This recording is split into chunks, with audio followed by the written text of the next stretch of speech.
Dunia irratti dhukkubbiin barsiisaadha. Nuti seera qabsoo keessa qabsaa, mudaa hunda caccabsaa, keenya leenjisaa.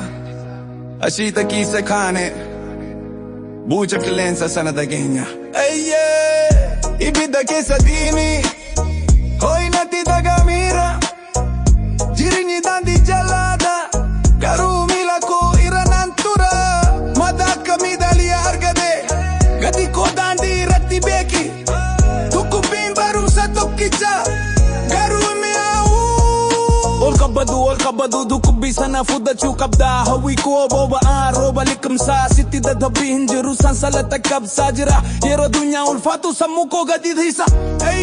Hawaasni bineensa akka nuti sardanuu qofa barbaadu garuu dheeraa dhaabanna.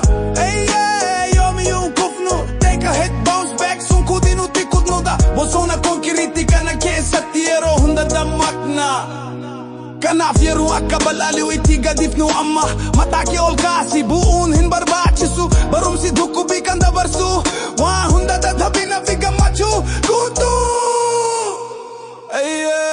Addunyaa keenya barumsa dhukkubbii daagama baatu hirmaata wal qabatee qabsaa. Gonkumaan lakkiftu jaalala fi tokkummaa keessa ol kaafne. Dhukkubbii fi mudaa hunda siyaasaa akka qaba.